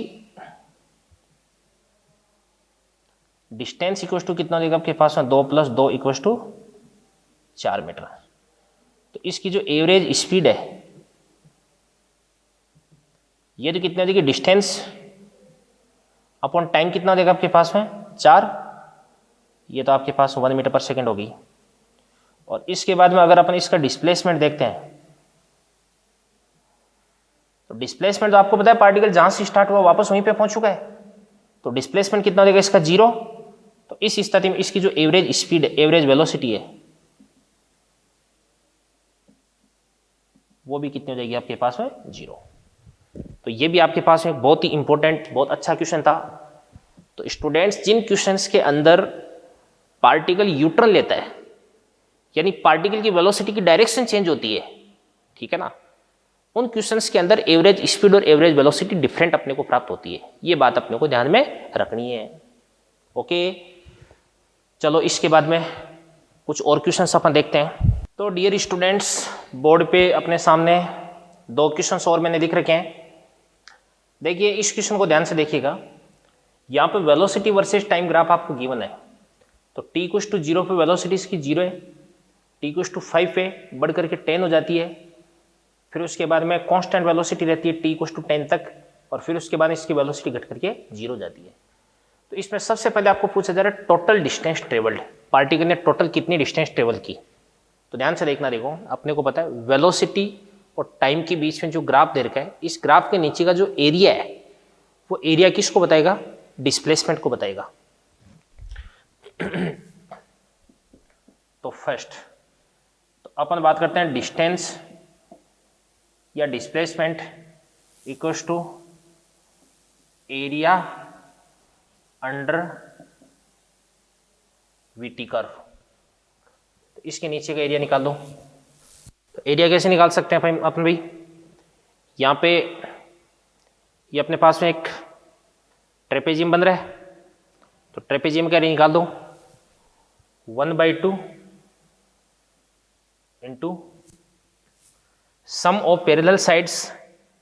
ये वाली जो साइड है इसकी लेंथ कितनी हो जाएगी बताओ, 5 to 10 5 प्लस 0 to 15, और इन दोनों के बीच की डिस्टेंस तो कितना हो जाएगा, 100 मीटर आ जाएगा। इसके बाद में सेकेंड करें एक्सलेशन है t equal to 2 second 7 second and 12 second. तो t बराबर 2 अपने को यहां पे कहीं पे प्राप्त होगा। तो आपको पता है कि 0 से लेकर के t इक्वल टू 5 तक इसकी जो वेलोसिटी है वो यूनिफॉर्मली इंक्रीज हो रही है, एक समान रूप से बढ़ रही है, तो यहाँ से लेके यहाँ तक किसी भी पॉइंट पे आप एक्सेलरेशन पता कर लो, वो एक्सेलरेशन सेम ही रहेगा। तो t=2 पे जो एक्सेलरेशन है, यहाँ पे जो एक्सेलरेशन है वो वही आएगा जो यहाँ से लेके यहाँ पे किसी भी पॉइंट के लिए होगा। तो अपन बात करते हैं t=2, a=2, एक्सेलरेशन क्या होता है delta we upon delta T. तो यहाँ पे अपने पास में डेल्टा वी क्या देगा बताओ, 10 - 0 अपॉन 5 - 0, ये आपके पास में 2 मीटर पर सेकेंड स्क्वायर। इसके बाद अपन देखते हैं 8t=7 सेकेंड। तो t=5 से लेके t = 10 तक, 5 से लेके 10 तक जो वेलोसिटी है वो कांस्टेंट है। तो 5 से लेके 10 तक किसी भी पॉइंट पे किसी भी टाइम पे आपको अगर एक्सेलरेशन कैलकुलेट करना है तो सेम आएगा। तो ये कितना देगा आपके पास है 10 - 10, 10 कांस्टेंट रहता है, कौन कितना देगा आपके पास है 10 - 5 = कितना देगा 0 मीटर पर सेकेंड स्क्वायर। और इसके बाद में 8t=12 सेकेंड, a=12 सेकेंड पे देखिएगा आप 10 से लेके 15 तक वेलोसिटी का टाइम के रेस्पेक्ट में जो वेरिएशन है वो एक जैसा है। तो यहाँ पे अपने को निकालना है, तो ये कितना देगा बताओ, फाइनल वेलोसिटी कितना देगी बताओ 0, इनिशियल कितना देगी 10 अपॉन टाइम कितना देगा आपके पास है 15 - 10 माइनस का 2 मीटर पर सेकेंड स्क्वायर। ये अपन एक्सेलरेशन कैलकुलेट कर दिया है। एक चीज यहां पर मैं आपको और बता देता हूं, देखो ये मान के चलिएगा वेलोसिटी और टाइम के बीच में ग्राफ है।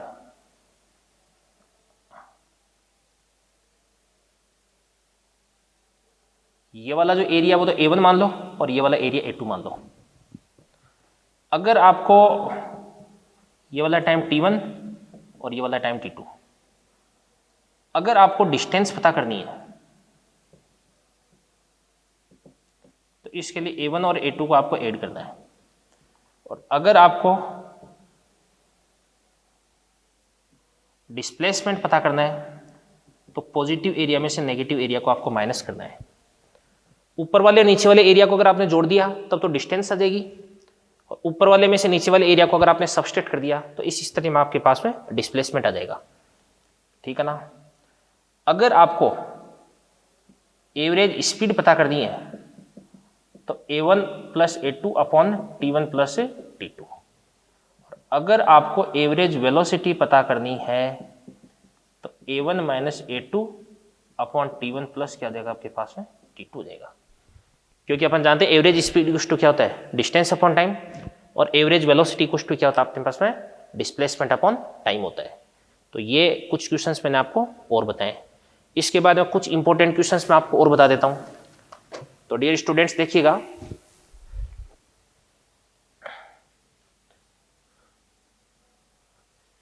एक क्वेश्चन बोर्ड पे और लिखा हुआ है, देखिए क्या कर रहा है।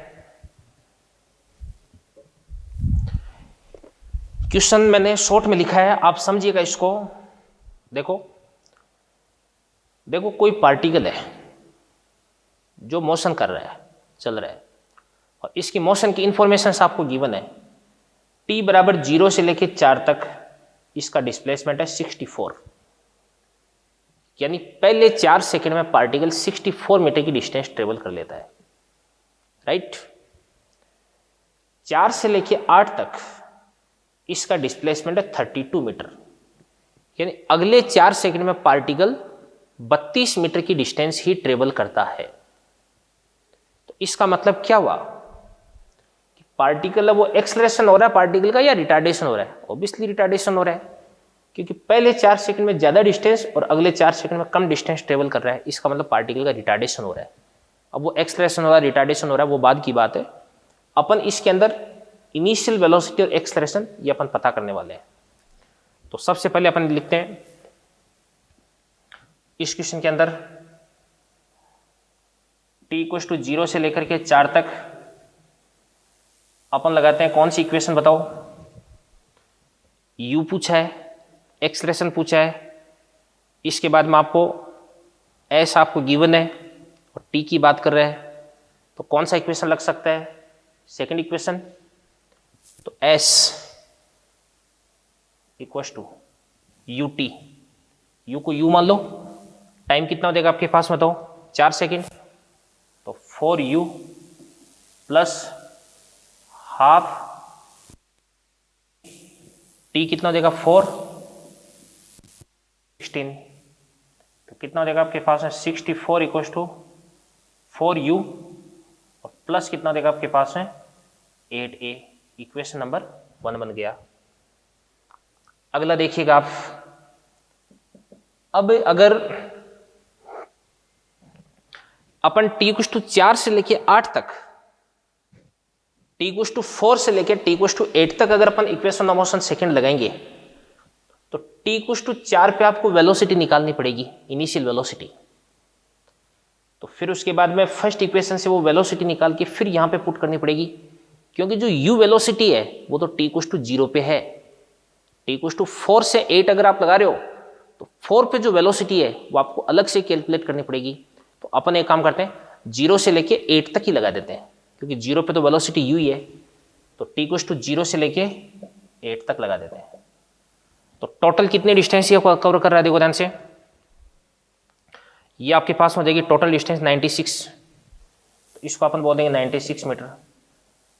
तो कितना हो जाएगा? 8 ut प्लस हाफ a, 8 का स्क्वायर कितना देगा बताओ? 64। तो इसको अपन लिख देंगे 96 इक्वल्स टू, ये आपके पास हो जाएगा 8u प्लस कितना हो जाएगा आपके पास में? 32a। ये इक्वेशन नंबर 2 बन गया। अब इन दोनों को आपको सोल्व करना है। तो देखो ध्यान से, सबसे पहले अपन क्या करते हैं, अभी अपन इस वाले इक्वेशन को 2 से मल्टीप्लाई कर देते हैं, ठीक है ना, और इसमें से फिर इसको अपन माइनस कर देंगे। 2 से मल्टीप्लाई करने से क्या होगा? ये जो 4u है ना, ये क्या बन जाएगा? 8u, और फिर इसमें से इसको माइनस करेंगे तो 8u से 8u कैंसिल आउट हो जाएगा। तो 2 से मल्टीप्लाई करना है किसको? इक्वेशन 1 को, और इसमें से इक्वेशन 2 आपको माइनस करनी है। तो करो, 64 इंटू 2 128, और 128 में से अगर आपने 96 को माइनस कर दिया तो कितना आ जाएगा आपके पास में? 32। सही बात है, 128 में से 96 को माइनस कर दो, 32 आ जाएगा बिल्कुल। इसको 2 टाइम्स कर दिया तो 8u माइनस 8u कितना हो जाएगा? 0। इसको आपने 2 टाइम्स कर दिया तो कितना हो जाएगा बताओ? 16a माइनस कितना हो जाएगा? 32a, तो कितना हो जाएगा आपके पास? माइनस का 16a आ जाएगा। तो यहां से आपके पास a की वैल्यू कितनी हो जाएगी बताओ? माइनस का 2 मीटर पर सेकंड स्क्वायर, ठीक है ना। इसके बाद देखिएगा, देखो a की वैल्यू अपन किसी भी इक्वेशन में पुट कर देते हैं। चलो अपन इसके अंदर पुट करते हैं, इक्वेशन 1 में। तो अपन लिख देते हैं बाई इक्वेशन 1। तो 64 equals to 4u plus 8a, minus मैंने लिख दिया यहाँ पे। तो 8 इंटू 2 कितना देगा आपके पास है? 16। तो यहाँ से आपके पास है 4u इक्वल्स टू कितना देगा आपके पास में? 80 आ गया ना। तो यहाँ से आपके पास है u इक्वल्स टू कितना देगा? 20 मीटर पर सेकेंड। तो इस पार्टिकल की जो इनिशियल वेलोसिटी है वो कितनी हो जाएगी? 20 मीटर पर सेकेंड। और इस पार्टिकल का जो एक्सलेरेशन है वो कितना देगा आपके पास है? माइनस का 2 मीटर पर सेकेंड स्क्वायर। और किसी भी पार्टिकल की इनिशियल वेलोसिटी और एक्सलेरेशन दोनों अगर आपके पास में है तो ऑब्वियसली उस पार्टिकल के बारे में अपन कोई भी चीज अपन फाइंड आउट कर सकते हैं। जैसे आपको बोलिए t = 5 है, इसकी वेलोसिटी कितनी हो जाएगी? तो अपन लिख देंगे v = u + at, उससे निकाल देंगे। आपको बोलिए कि 20 मीटर की डिस्टेंस ट्रेवल करने के बाद में इस पार्टिकल ने कितनी वेलोसिटी गेन कर ली है, तो थर्ड इक्वेशन लगा देंगे, ठीक है ना। अल्टीमेटली u और a ये दो इंपॉर्टेंट चीजें होती है, ये अपने पास में आते ही अपन किसी भी टाइप का इक्वेशन सोल्व कर सकते हैं, ठीक है ना। स्पीड थोड़ी सी तेज रहेगी, क्रैश कोर्स चल रहा है, ठीक है ना। ये बार बार आपको बताने की ज़रूरत नहीं है, आप समझदार हैं खुद, ठीक है ना। क्योंकि ऑलमोस्ट एक लेक्चर में अपने को 1D कंप्लीट करना है, ठीक है ना। फिर उसके बाद में रिलेटिव मोशन भी अपने को पढ़ना है, ठीक है ना। और फिर उसके बाद 2D भी अपने को पढ़ना है। टाइम तो भी यार लिमिटेड है। अब इसी टॉपिक को अगर पढ़ाना चाहें तो आराम से 10 दिन पढ़ाओ, बट बातें ये रहनी है, इन्हीं बातों को बहुत डिटेल से अपन डिस्कस कर सकते हैं, बट फिर भी जितना टाइम है उसके अकॉर्डिंग मैंने आपको हर एक चीज़ है वो आराम से, छोटी छोटी चीज़ें हैं वो भी मैंने आपको आराम से समझाने की कोशिश की है, ठीक है ना। तो आज का लेक्चर अपन यहीं पे एंड करते हैं। आज अपन ने, आपको पता है कि कुछ बातें अपन ने वेक्टर्स की, क्रॉस प्रोडक्ट की एप्लीकेशंस अपन ने पढ़ी, लामी थ्योरम अपन ने पढ़ी, फिर 1D पढ़ा, डिस्टेंस पढ़ी, डिस्प्लेसमेंट पढ़ा, स्पीड पढ़ी, वेलोसिटी पढ़ी, एक्सलेरेशन पढ़ा। इसके बाद में अपन ने क्या पढ़ा, equations of motion, motion under gravity है उसकी इक्वेशंस अपन ने लिखी, और उसके बाद में कुछ क्वेश्चंस अपन ने किए, कुछ क्वेश्चंस अपन और भी करेंगे, कल करेंगे, ठीक है ना। और फिर उसके बाद में कल के लेक्चर में अपन जो रिलेटिव मोशन है उसको भी अपन फिनिश कर देंगे, ठीक है ना। और फिर उसके बाद में एक लेक्चर में अपन 2D जिसके अंदर जो प्रोजेक्टाइल मोशन है वो अपन डिस्कस करेंगे। तो इस प्रकार से ये अपना 6 लेक्चर का लेक्चर प्लान रहेगा, और अपनी जो फर्स्ट यूनिट है वो अपन कंप्लीट करेंगे, और संडे को इसका आपका टेस्ट हो जाएगा, आपको पता है इस चीज़ का, ठीक है ना। तो हर दिन हर सब्जेक्ट की 1.5 घंटे की क्लास आपकी लगेगी, 4 क्लास लगेगी 6 दिन वीक में, और जो 7वां दिन है उसको आपका टेस्ट लगेगा, नीट पैटर्न का टेस्ट होगा। तो अच्छे से तैयारी करें, कोई भी जैसे डाउट आ जाता है तो उस वीडियो को आप दोबारा देखें, ठीक है ना, उस पोर्शन को आप दोबारा देखें, ठीक है। और फिर उसके बाद में उसको आप नोट करें अपनी कॉपी में, उस पर प्रैक्टिस करें, उस पर सोचें समझें। और मैं आपको अभी भी कह देता हूँ 1.5 घंटे के वीडियो में आपका कोई ब्रेक नहीं होना चाहिए, आपका कंटिन्यू आपका एकदम बिल्कुल चलना चाहिए, ठीक है ना। ऐसा नहीं 10 मिनट देख लिया फिर उसके बाद 10 मिनट घूमने चले गए फिर 20 मिनट देख लिया, ऐसा नहीं है भाई, ठीक है ना। कंटिन्यूटी के बिना कुछ भी नहीं है। ओके डियर स्टूडेंट्स, थैंक्स, मिलते हैं कल, थैंक यू।